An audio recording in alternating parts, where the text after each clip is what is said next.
रचित अधदाई, सादर सुमिरन जे नर कराई, भगवारिद गोपदेव तरही। विवश होकर बिना इच्छा के भी जिनका नाम लेने से मनुष्यों के अनेक जन्मों में किए हुए पाप जल जाते हैं, फिर जो मनुष्य आदर पूर्वक उनका स्मरण करते हैं, वे तो संसार रूपी दुस्तर समुद्र को गाय के खुर से बने हुए गड्ढे के समान अर्थात बिना किसी परिश्रम के पार कर जाते हैं।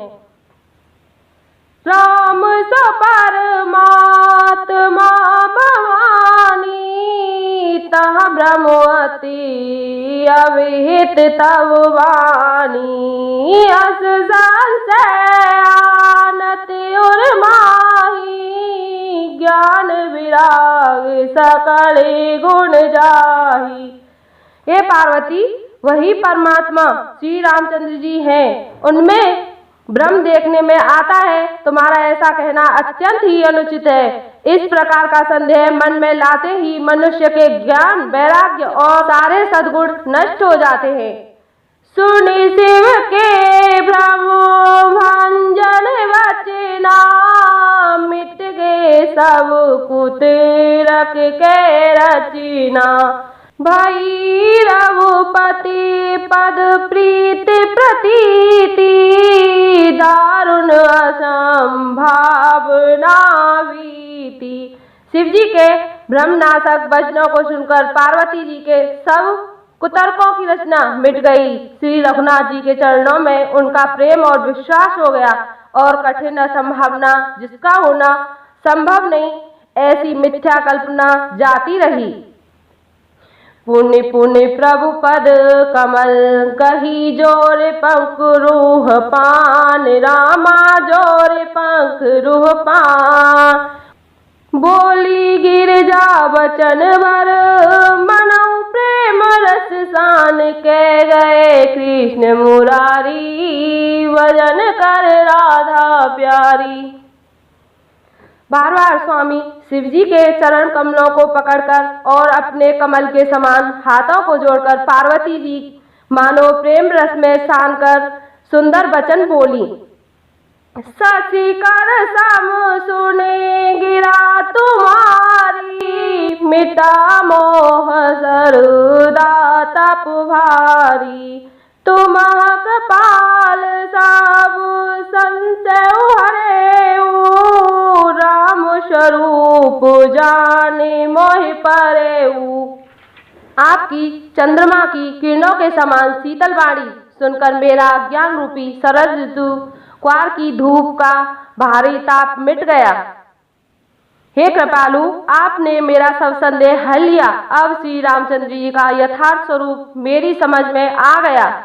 नाथ कृपाव गयऊ विषादा, सुखी भयऊ प्रभु चरण प्रसादा, अब मोहि आपने किंकर जानी, यद्यपि सहज जड़ नारी अयानी। हे नाथ, आपकी कृपा से अब मेरा विषाद जाता रहा और आपके चरणों में अनुग्रह से मैं सुखी हो गई। यद्यपि मैं स्त्री होने के कारण स्वभाव से ही मूर्ख और ज्ञानहीन हूँ, तो भी अब आप मुझे अपनी दासी जानकर प्रथम जो मैं पूछा सोई कहूँ, जो मो पर प्रसन्न प्रभु आऊँ, राम ब्रह्म चिने मया अविनाशी, सब रहित सब उर्पुरवासी। हे प्रभु, यदि आप मुझ पर प्रसन्न हैं तो जो बात मैंने पहले आपसे पूछी थी वही कहिए। यह सत्य है कि श्री रामचंद्र जी की ब्रह्म है, चिन्मय ज्ञान स्वरूप है, अविनाशी है, सबसे रहित और सबके हृदय रूपी नगरी में निवास करने वाले हैं। नाथ धरे नर तनु के हेतु, मोहि समुझाई कहू ब्रस केतु, उमा बचन सुने परम विनीता, राम कथा कथा पर प्रीति पुनीता। फिर हे नाथ, उन्होंने मनुष्य का शरीर किस कारण से धारण किया? हे धर्म की ध्वजा धारण करने वाले प्रभु, यह मुझे समझाकर कहिए। पार्वती के अत्यंत नम्र वचन सुनकर और श्री रामचंद्र जी की कथा में उनका विशुद्ध प्रेम देखकर यह हर से कामरी तब शंकर सहज सुजान, रामा शंकर सहज सुजान। बहुविधि जब मही प्रशंसी, पुण्य बोले कृपा निधान के गए कृष्ण मुरारी, भजन कर राधा प्यारी। तब कामदेव के शत्रु स्वाभाविक ही सुजान कृपा निधान शिव जी मन में बहुत ही हर्षित हुए और बहुत प्रकार से पार्वती की बड़ाई करके फिर बोले, हे पार्वती, निर्मल रामचरितमानस की यह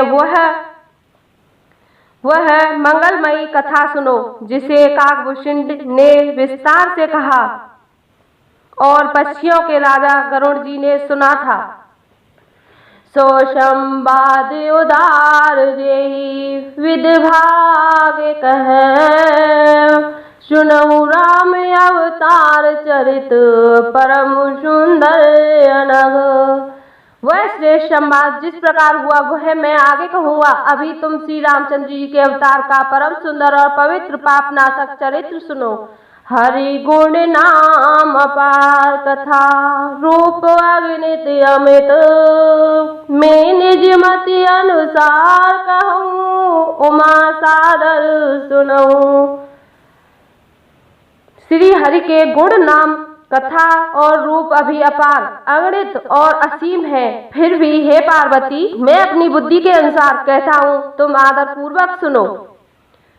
सुन गिरजा हरे चरित सुहाए, विपुल विशद निगमागम गाए, हरि अवतार हेत जय होई, इद मिथ्यम कही जाए न सोई। हे पार्वती सुनो, वेद शास्त्रों ने श्री हरि के सुंदर विस्तृत और निर्मल चरित्रों का ज्ञान किया है। हरि का अवतार जिस कारण से होता है वह कारण बस यही है, ऐसा नहीं कहा जा सकता। अनेकों कारण हो सकते हैं और ऐसे भी हो सकते हैं जिन्हें कोई जान ही नहीं सकता।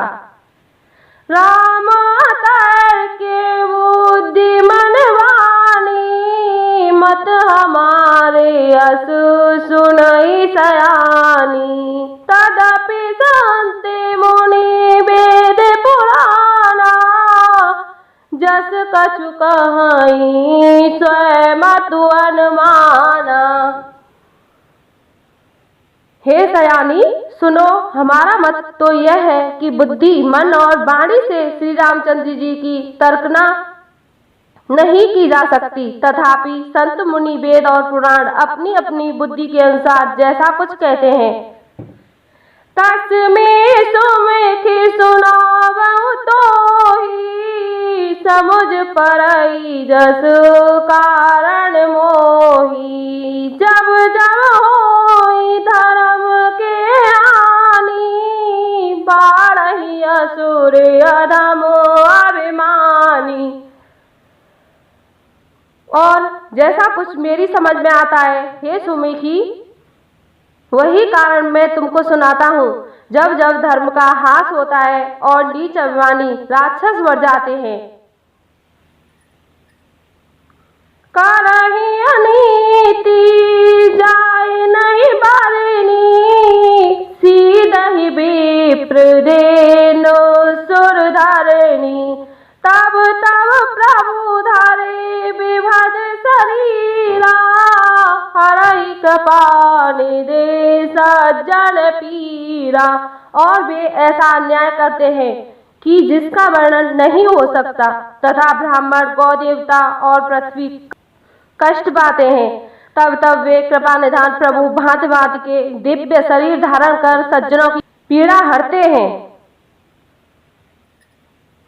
असुर मारे थापई सुरन राखई निज सुत से तु रामा राखई निज सुत से जगु विस्तारहि विशद जस राम जन्म कर हेत कह गए कृष्ण मुरारी भजन कर राधा प्यारी। वे असुरों को मारकर देवताओं को स्थापित करते हैं, अपने श्वास रूप वेदों की मर्यादा की रक्षा करते हैं और जगत में अपना निर्मल यश फैलाते हैं। श्री रामचंद्र जी के अवतार का यह कारण है।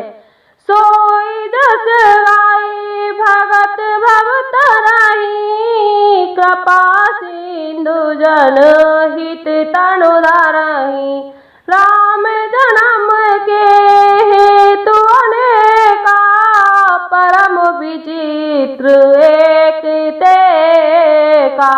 उसी यश को गा गा कर भक्तजन भवसागर से तर जाते हैं। कृपा सागर भगवान भक्तों के हित के लिए शरीर धारण करते हैं। श्री रामचंद्र जी के जन्म लेने के अनेक कारण हैं जो एक से एक बढ़कर विचित्र है।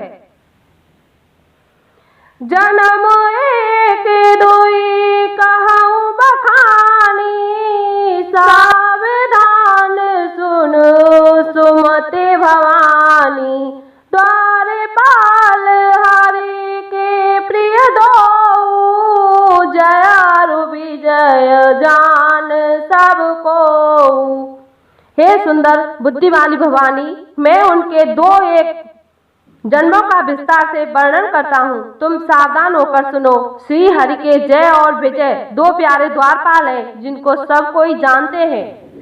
विप्र श्राप ते दोनों भाई तामस असुर देह तिन्ह पाई कनक कशिपु हाट कलोचन जगत विदित सुरपति मधुमोचन। उन दोनों भाइयों ब्राह्मण सनकाद के साप से असुरों का तामसी शरीर पाया। एक का नाम था हिरण्यकश्यप और दूसरे का हिरण्याक्ष। ये देवराज इंद्र के गर्व को छुड़ाने वाले सारे जगत में प्रसिद्ध हुए। विजयी समर वीर विख्याता धर वराह वपु एक निपाता होई नर हरि दूसर पुण्य मारा जन प्रहलाद सुजस विस्तारा। वे युद्ध में विजय पाने वाले विख्यात वीर थे। इनमें से एक हिरण्याक्ष को भगवान ने वराह सुगर का शरीर धारण करके मारा। फिर दूसरे हिरण्याकश्यप का नरसिंह रूप धारण करके वध किया और अपने भक्त प्रहलाद का सुंदर यश फैलाया।